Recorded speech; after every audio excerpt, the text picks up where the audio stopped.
მე ვარ თამარ მიკურაძე, Queen's აკადემიის დამფუძნებელი.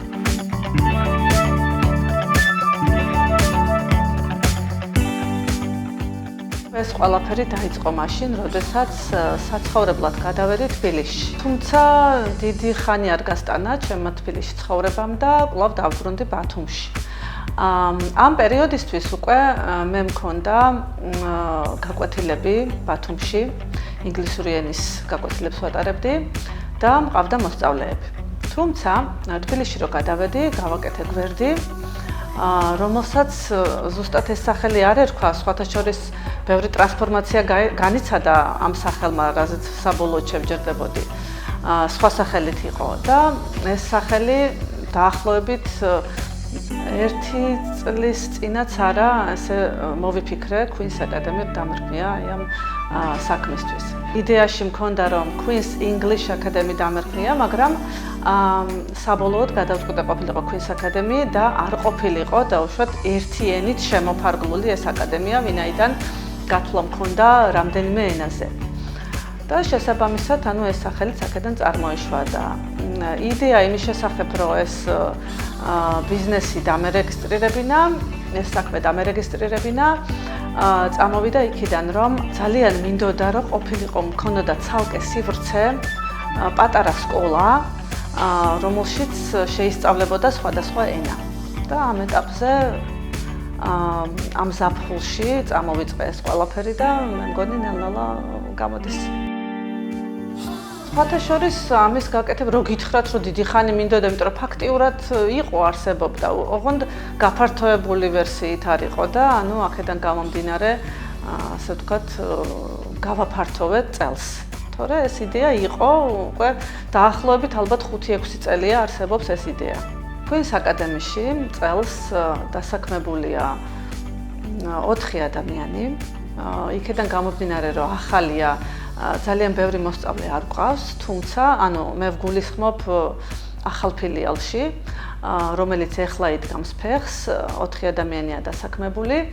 2 გვყავს ინგლისური ენის მასწავლებელი, 1 გვყავს იაპონურის მასწავლებელი და 1 გვყავს ჩინური ენის მასწავლებელი. Queen's აკადემიაში ამ ეტაპზე ისწავლება 3 ენა, ესენია ინგლისური, ჩინური და იაპონური ენები. ჩვენ გვაქვს განსხვავებული პროგრამები, გვაქვს პატარებისთვის, გვაქვს მოზარდებისთვის, ასევე ზრდასრულებისთვის, ჩვენ გვაქვს ენის საერთაშორისო გამოცდებისთვის მოსამზადებელი პროგრამაც, ასევე გვაქვს საზაფხულო სკოლები ინგლისსა და უკვე დაგვემატა ჩინეთიც და ვფიქრობ, რომ ეს ძალიან საინტერესო იქნება მომხმარებლისთვის, ვისაც უნდა ენის შესწავლა, გაღრმავება და თუნდაც სწავლის გაგრძელება საზღვარგარეთ ნებისმიერი მიმართულებით. Queen's აკადემიის შეუძლია მომართოს 5 წლის ასაკიდან ზემოთ ნებისმიერმა მსურველმა, ასაკი შეზღუდული არ არის, გვაქვს ასაკობრივი ჯგუფები, ასევე სხვადასხვა ჯგუფები სხვადასხვა პროგრამაში, ასე რომ ნებისმიერ მსურველს შეუძლია რომ მოგმართოს. მოსწავლეს ჩვენთან დასრულების შემდეგ ეძლევა პრაქტიკული ცოდნა, რომელსაც გამოიყენებს ნებისმიერ სფეროში საჭიროებისამებრ.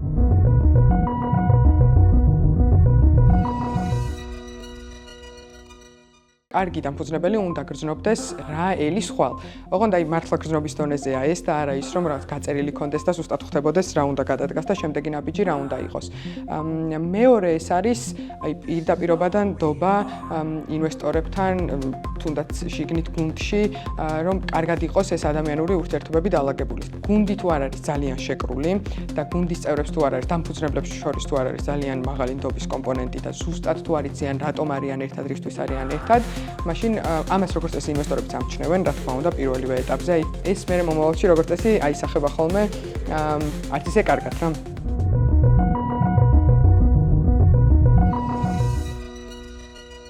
სხვათა შორის რამოდენიმე თვის წინ გავიგე, რომ აწარმოეს საქართველოს ჰქონდა გრანტები და ასევე მცირე ბიზნეს სესხი, რომელსაც მივმართე. და გამიმართლა და მოვიპოვე ერთ-ერთი გრანტიც მოვიპოვე და სესხის ავიღე, მე მოვყვები ამის შესახებ.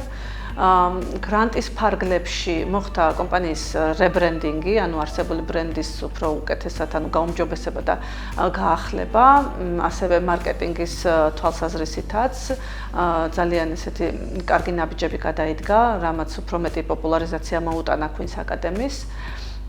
და ასევე ვთქვი, რომ ავიღეს სესხი, ეს იყო 50,000 ლარი, რომლითაც შევიძინე აპარატურა, ინვენტარი, მერხების კამები და ასე შემდეგ, ну, რაც იყო საჭირო და არის საჭირო ზოგადად კარგი ხარისხიანი გაკვეთილის ჩატარებისთვის. 3 კომპანიის წარმომადგენელი ვარ ამ წუთას საწარმოო საქართველოს გრანტების მიმართულებით, ასე ვთქვათ, იმიტომ რომ ერთი გეცოდინებათ და იცით მე მგონი რომ გამომცემლობაც მაქვს, გამომცემლობის ხაზითაც ავიღე გრანტი, ოღონდ დაფინანსება არა, სესხი არ ამიღია, გრანტი ავიღე, გრანტის ფარგლებში ზუსტად იგივე რაც Queen's Academy-ში გაკეთდა დაუშვათ ეს მარკეტინგის კუთხით, ბრენდ რებრენდინგის კუთხით და ასე შემდეგ. და ასევე გაციფრულებაც მაქვს მოპოვებული გამომცემლობისთვის. ხოლო Queen's Academy-ს გაციფრულება უკვე გქონდა, მაგრამ არსებული რაღაცების შევცვალეთ, დავამატეთ და ასე შემდეგ.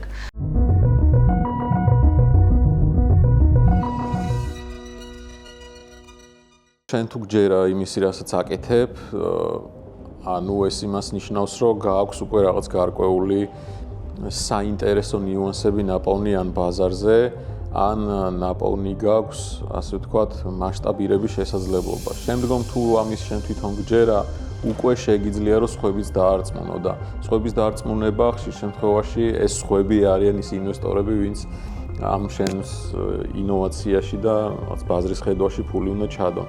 არსებობს სხვადასხვა გზა, ну პირველ ეტაპზე არის შეიძლება მეგობრის თანხა იყოს, შეიძლება ოჯახის წევრების, შესაძლოა ეს იყოს უბრალოდ საგრანტო კონკურსები, არსებობს ასევე სპეციალური ფონდები, რომლებიც მაღალ რისკიან პროექტებში დებენ ფულს. თუმცა საქართველოში ეს შეზღუდულია შედარებით და ამიტომ თავიდანვე შენ თუ გჯერა შენი იდეის და ამის მასშტაბირების და გრძელვადაში უყურებ, რომ გლობალურად იქნები საინტერესო მოთამაშე ამ სფეროში, მაშინ ჯობია რომ თავიდანვე საერთაშორისო აქსელერატორებს მიმართო, რაღაც angel ქსელებს და მოსინჯო იქ ბედი.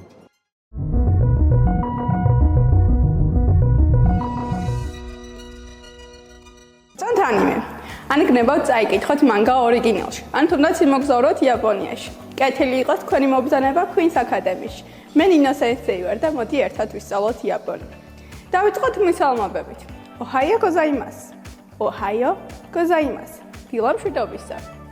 კონნიჩივა. კონნიჩივა. შუადღე მშვიდობისა ან გამარჯობა. კონბანვა.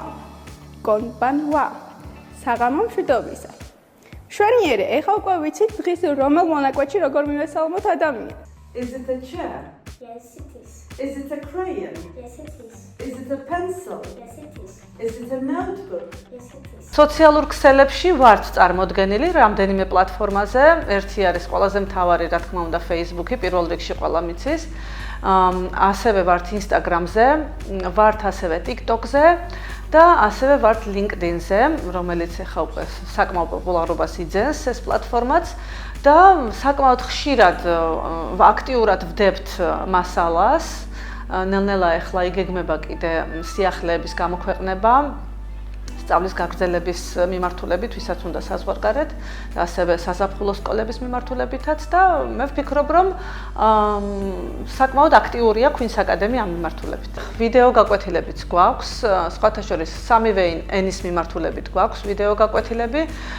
ეხლა სხვათა შორის ახალი დაწყებული ვართ და ნელ-ნელა უფრო მეტს გავაკეთებთ კიდე, რომ ადამიანმა სურველმა შეძლოს, აი რაღაც ორი ღერი ისწავლოს აი ამ ვიდეოებითაც, სხვათა შორის ერთ-ერთი რუბრიკა მაქვს მე გაკეთებული, ქვია ორი ღერი ინგლისური და საკმაოდ უყურებდა, სხვათა შორის საკმაოდ ბევრი ხალხი უყურებდა და ეხლაც ითხოვენ, რომ გააგრძელეთ სხვათა შორის და ვაპირებ, ალბათ გავაგრძელებ.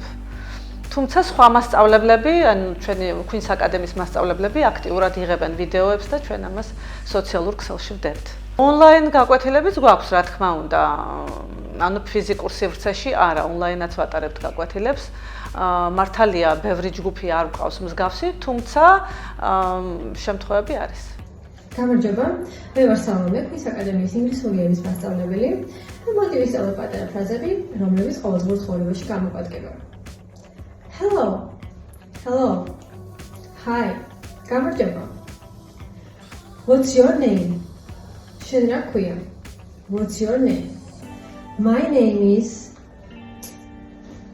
is Salome. Nice to meet you. სასიამოვნოა შენი გაცნობა. Nice to meet you too. How are you? როგორ ხარ? How are you? I'm fine, thank you. And you? I am fine, thanks. დღესთვის ისე იყო. დროებით.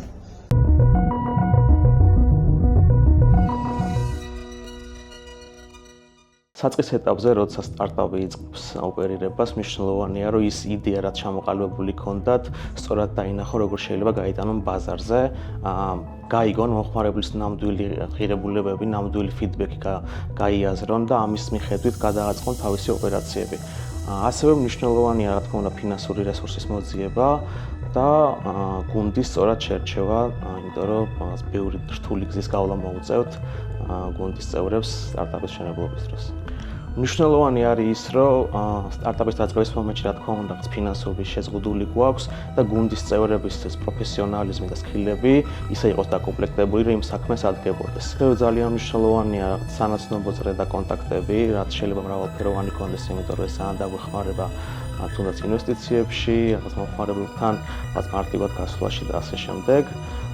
და ასევე ძალიან მნიშვნელოვანია ის, რომ რაც მალე არ დაუნებდეთ და რაღაც რთული გზა სწორად გავიაროთ.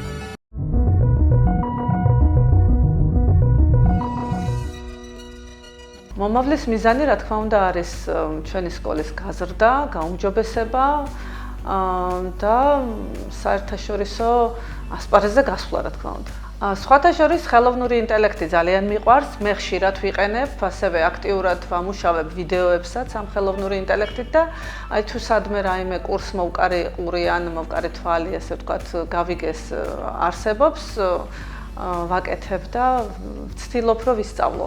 და არ ჩამოვრჩე, ასე ვთქვათ, თანამედროვე ტრენდებს ამ მიმართულებით, იმიტომ რომ ამ მიმართულებას ძალიან დიდი მომავალი აქვს. რა თქმა უნდა, განათლების მიმართულებით აუცილებელია და სხვათა შორის ხელოვნური ინტელექტის დახმარებით შეიძლება ძალიან საინტერესო დავალებების ინტეგრირება და მიცემა ბავშვებისთვის, რომ იმათ ისწავლონ, რომ მარტო ChatGPT-ს დავალება მისცე და იმან გიპასუხოს, რომ მხოლოდ ეს ამით არ შემოიფარგლება ხელოვნური ინტელექტი, რომ იმის მიღმა ძალიან ბევრი საინტერესო რამ არსებობს და მე მინდა რომ სხვათა შორის ეს ხელოვნური ინტელექტი და უბრალოდ ძალიან მინდა რომ ხელოვნური ინტელექტი და ენა რაღაც ისე ერთმანეთს ერთად დავაკავშირო, რომ ძალიან საინტერესო გახდეს სამომავლოდ ენის შესწავლა ამ კუთხით. ასევე განსაკუთრებული მოთხოვნაა ჩინური ენის შესასწავლად. ძალიან ბევრ ბავშვს უკვე დასაწყისიდანვე სურს, რომ კარგად საფუძვლიანად შეისწავლოს ჩინური ენა, რათა შემდეგ გააგრძელოს ჩინეთის უნივერსიტეტებში სწავლა. ასევე მომართვიანობა გვაქვს იაპონურ ენაზეც, უკვე რამოდენიმე მოსწავლე გვყავს და ვფიქრობ, რომ მომავალში უფრო დავიხვეწებით, მომავალში უფრო ბევრნი ვიქნებით და უფრო სასარგებლოც იქნება ქვის აკადემია ამ ენების შესწავლის მიმართულებით. ამ ეტაპზე ქვის აკადემიის მხოლოდ 2 ფილიალი აქვს, ერთ-ერთი არის გორგილაძის 50-ში, მეორე არის ზუბალაშვილის 18-ში. და ვფიქრობ, რომ სამომავლოდ ჯერ ამ ეტაპზე არ განვიხილავ, იმიტომ რომ ხელი ჭირდება ამ 2 ფილიალს ჯერჯერობით აქ ბათუმში, ხოლო სამომავლოდ რა თქმა უნდა არ გამოვრიცხავ, რომ გავაკეთოთ თბილისშიც. თუმცა ონლაინ პლატფორმის მეშვეობით ნებისმიერ წერტილში შეიძლება გაკვეთილის ჩატარება. ეს დაფა უფრო საინტერესო და მიმზიდველია მოსწავლეებისთვის და უხარიათ მაგალითად ამ დაფასთან მუშაობა. იქ განსაკუთრებით პატარებისთვის იქ ფერებს შეცვლიან, ისე წერენ, ხატავენ, ანუ რა ფიგურაც მათ უნდათ, ან რა ასოც უნდათ, რა სიტყვაც უნდათ მაგალითად, იქ უფრო საინტერესოა მუშაობა. თვეში ერთხელ ან თვენახევარში ერთხელ ფილმის ჩვენება გვაქვს ყველა ჯგუფთან, პატარები თუ არიან მულტფილმებს უყურებთ, მერე მიდის ამის განხილვა, რა თქმა უნდა, შედარებით დიდებთან, პატარებთან სხვა აქტივობები და ასე შემდეგ. სწავლების კურსი პატარებისთვის, მაგალითად პირველ კლასს გულისხმობ პირველიდან 4-მდე 5 კლასის ჩათვლით. თვეში გვაქვს დაახლოებით 8 შეხვედრა. ნახე ბავშვი რომ მოდის, გააჩნია რამდენი დრო დაჭირდება იმ წიგნის გავლას, რადგან ყველაფერი ინდივიდუალურია, ამიტომ შეიძლება მაგალითად ერთ ჯგუფთან ერთი წიგნი მაგალითად გავიაროთ 3 თვეში და მეორე ჯგუფს 4 დაჭირდეს.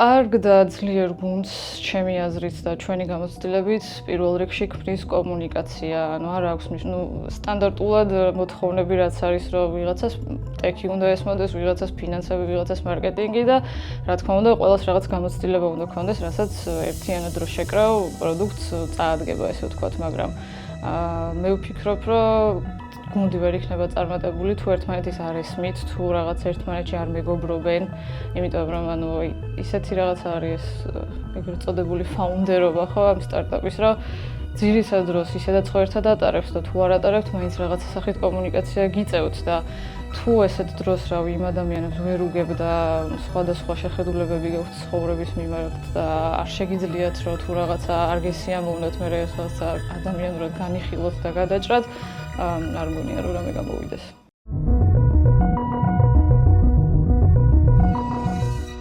ჩემი გამოცდილებით მთავარი იმისათვის რომ საქმე გამოვიდეს, მე ყველა დამწყებ სტარტაპერს ვუსურვებ, რომ მთავარი არის მონდომება და ვუსურვებ, რომ იყვნენ მიზანმიმართული, აკეთონ თავიანთი საქმე დიდი სიყვარულით, არ გაჩერდნენ არც ერთი დაბრკოლების წინაშე და ყველაფერი გამოვა.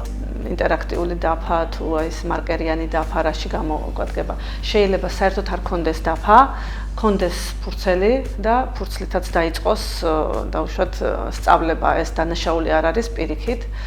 შეიძლება კონდეს ერთი მერხი და ერთი სკამი და ესეც იყოს საკმარისი. და დროთა განმავლობაში ნელ-ნელა ყველაფერი ისე წარიმართება, თუ არ გაჩერდება, თუ საკუთარ თავზე იმუშავებს, თუ იმუშავებს იმაზე, რომ რაღაცეები გააუმჯობესოს, ყველაფერი გამოვა. და მშვენიერ დღეს მივა იქ, სადაც მე ვარ დღეს მისული და იმაზე უფრო შორსაც წავაგებ. წარმატება, როგორ გითხრათ, ეხლა ჩემთვის რაღაც ძალიან აბსტრაქტულია და მე ყოველ ჯერზე, როდესაც რაღაც წარმატების გარკვეულ ეტაპს მივაღწევ, ის უკვე აღარ ითვლება ჩემთვის წარმატებად და კიდევ უფრო მეტი მსურს, რა თქმა უნდა. წარმატებას ალბათ ვიგრძნობ მაშინ, როდესაც ვიქნები ღრმა მოხუცებული და შემომეხვევა ჩემი ყოფილი მოსწავლეები, ქუჩაში სიყვარულით მომესალმებიან და ჩამეხუტებიან და მეტყვიან, რომ იცით თამარ მასწავლებელო, თქვენ რომ მასწავლეთ, მე ის გამომადგა და დღეს ასე და ესე და ძალიან კარგად ვარ. აი ეს არის ჩემთვის ეს არის წარმატება. ჩემთვის ეს არის წარმატება, როდესაც ეზოში გავდივარ, ბავშვები რომ პატარა ბავშვები ხავით ჩემთან სწავლობს, თუნდაც არ სწავლობს, მორბიან და მეხუტებიან და ძალიან დიდი სიყვარული გვაქვს ერთმანეთს. ეს არის წარმატება პირველ რიგში. და შემდეგ უკვე წარმატება აკადემიურ სივრცეებში გრძელდება.